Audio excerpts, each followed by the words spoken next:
என்னுடைய முதலாவது கேள்வியை நான் முன்வைக்கின்றேன்.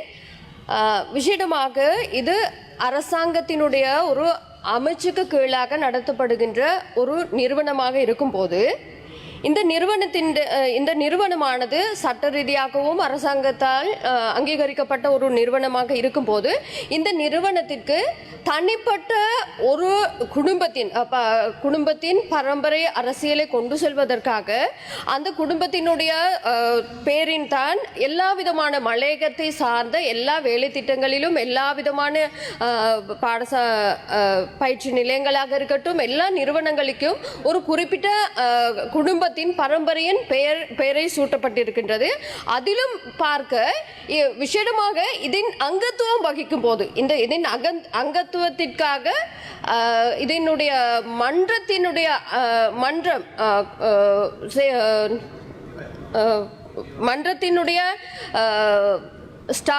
என்ன சொல்றது மன்றத்தினுடைய குழுவை தீர்மானிக்கும் போதும் சிடபிள்யூசி என்கின்ற ஒரு தொழிற்சங்கத்தினுடைய அங்கத்தவராக இருக்க வேண்டும், அதன் குடும்பத்தின் பிரதிநிதியாக இருக்க வேண்டும் என்ற ஒரு கட்டுப்பாடு இருக்கின்றது.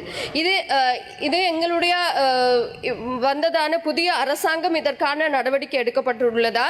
அதே போல மலையகத்தின் நன்மைக்காக நிறுவப்பட்ட இந்த நிறுவனமானது இன்று வரைக்கும் எந்த விதமான கணக்காய்வுகளுக்கு உட்படாத ஒரு நிறுவனமாக காணப்படுகிறது. இதற்காக நீங்கள் எடுத்த நடவடிக்கைகள் என்ன? பார்க்கும் போது அதிகமானவர்கள் இதன் சம்பளம் பெற்று நடவடிக்கை நடைபெறவில்லை என்பதுதான் இப்பொழுது இருக்கின்ற தகவல். எனவே இதற்காக இந்த அரசாங்கம் எடுத்த நடவடிக்கைகள் என்ன என்பதை அமைச்சருக்கு கூற முடியுமா? உண்மையிலே மக்களுடைய வரிப்பணத்தினாலும் அதே போல வெளிநாடுகளுடைய அன்பளிப்பாலும் வழங்கப்படுற இந்த நிதியிலே மக்களுக்காக இவ்வாறான சேவை மன்றங்கள் கட்டிடங்கள் கட்டப்படுகின்ற பொழுது ஒரு அரசியல்வாதியின் பெயரை வைப்பது உண்மையிலே ஒரு சாபக்கேடான விடயம். எனவே இது நிவர்த்தி செய்யப்பட வேண்டும். எதிர்காலத்திலே அந்த மக்கள், அதாவது விசேடமாக நான் நினைக்கிறேன், மலையகத்தில் உள்ள போராளிகள் தியாகிகளுடைய பெயரை முல்லேரியா கோவிந்தன், அதே போல மீனாட்சி அம்மையார், அதே போல் ஆபிரிகாம் சிங்கம் போன்றவர்களின் பெயர்களை இவ்வாறான நிலையங்களுக்கு சூடினால் உண்மையிலே மலையகம் ஒரு பெருமை கொள்ள ஒரு இதாக இருக்கிறது. எனவே நாங்கள் எதிர்வரும் காலத்தில் சம்பந்தமாக நாங்கள் கலந்தாலோசனை பண்ணி முடிவுகள் எடுப்போம். அதே போல் இதனுடைய சேவைகள் கடந்த காலத்திலே மட்டுப்படுத்தப்பட்டிருந்தாலும் நாங்கள் விசேட திட்டங்கள் மூலமாக இதனுடைய சேவைகளை மலையக சமூகத்துக்கு நேரடியாக செல்லும் வகையிலே மாற்றங்களை நாங்கள் கொண்டு வர இருக்கின்றோம். அதே போல அதனுடைய நிர்வாக குழு உறுப்பினர்கள் தெரிவு முறையும் அதை பாராளுமன்றத்தினுடைய சட்டத்திலே அது கொண்டு வரப்பட்டிருக்கிறது. எனவே அதுவும் எதிர்வரும் காலங்களிலே மாற்றத்திற்கு உட்படுத்தப்படும் என்பதையும் நான் இந்நேரத்திலே கூறிக்கொள்ள விரும்புகிறேன். கருமாந்திரி துமியா, எனது இரண்டாவது கேள்வியாக விசேடமாக இந்த தொழில் பயிற்சி நிலையங்களாக இருக்கட்டும், அதே போல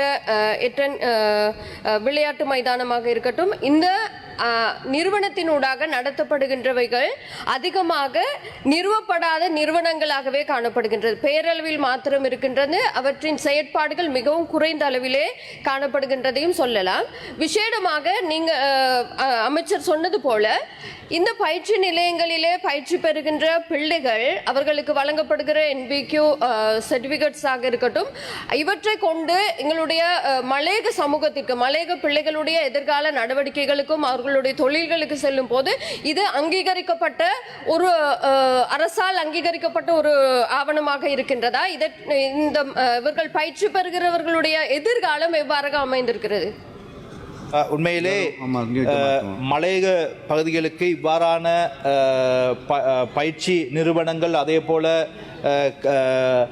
கலைத்துறை சம்பந்தப்பட்ட அரங்குகள் காணப்படுவது பெரிய ஒரு வரப்பிரசாதமாக காணப்பட்ட போதிலும் கடந்த காலங்களுடைய செயல்பாடுகள் மந்தகதியாக இருந்தது. அதே போல அங்கு பயிற்சி பெறுகின்ற மாணவர்களுக்கு சிறந்த தொழில் வாய்ப்பு அல்லது அவர்களுக்கு வெளிநாட்டு வாய்ப்பு பெற்றுக் கொடுக்கப்பட்டதா என்பது ஒரு கேள்விக்குறியாக இருக்கிறது. எனவே நாங்கள் தீர்மானித்திருக்கிறோம், எதிர்வரும் காலங்களிலே இந்த தொண்டைமான் பயிற்சி நிலையத்தில் பயிற்சி பெறும் மாணவர்களுக்கு அரசாங்க வேலைவாய்ப்பில் இணைத்துக் கொள்வதற்கான வாய்ப்புகளையும் அதே போல் அவர்களுக்கு வெளிநாட்டு வாய்ப்புகளையும் பெற்றுக்கொள்வதற்கு நிச்சயமாக எமது அரசாங்கம் நடவடிக்கை என்பதையும் நாங்கள் கூறிக்கொள்ள விரும்புகிறோம்.